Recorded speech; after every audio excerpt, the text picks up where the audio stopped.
கட்டுடலால் போட்டிக்களத்தை அலங்கரித்த பிரபல மல்யுத்த வீரர் டேவ் பட்டிஸ்டா உடல் இளைத்து வயோதிகர் போல் தோற்றமளிப்பது சர்வதேச அளவில் பேசுபொருளாகியுள்ளது.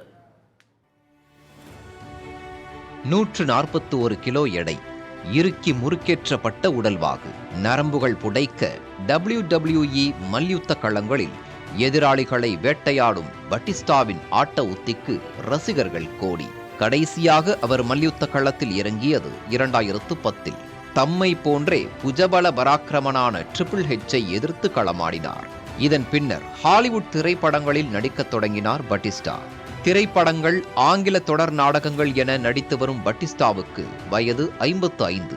தற்போது திரைப்பட விழா ஒன்றில் அவரை கண்ட ரசிகர்கள் உள்ளிட்டோர் அதிர்ந்து போயினர். 40 கிலோ அளவுக்கு உடல் எடையை குறைத்து ஆளே மாறி போயிருந்தார் அவர். திரைப்படங்களில் நடிக்கும் போது அதிக எடை தமக்கு தொல்லையாக இருந்ததாக அவர் தெரிவித்தார். தி கில்லர்ஸ் கேம் என்ற திரைப்படத்திற்காக வெகுவாக உடல் எடையை குறைத்துள்ளார் பட்டிஸ்டா. உடல் எடையை குறைப்பது சாவதற்கு சமமானது என அவர் தெரிவித்துள்ளார். அந்த அளவுக்கு உடல் எடையை குறைக்க போராட வேண்டியிருந்ததாக பட்டிஸ்டா தெரிவித்துள்ளார். 2019ஆம் ஆண்டு உடல் எடையை குறைக்கும் முடிவுக்கு தாம் வந்ததாக அவர் தெரிவித்துள்ளார். உணவு கட்டுப்பாட்டை பின்பற்றியதாகவும் அவர் குறிப்பிட்டுள்ளார். உணவு கட்டுப்பாட்டை கடைபிடிக்க தொடங்கிய போது ஆஸ்துமா மற்றும் ஒவ்வாமையால் தாம் அவதிப்பட்டதாக தெரிவித்துள்ளார்.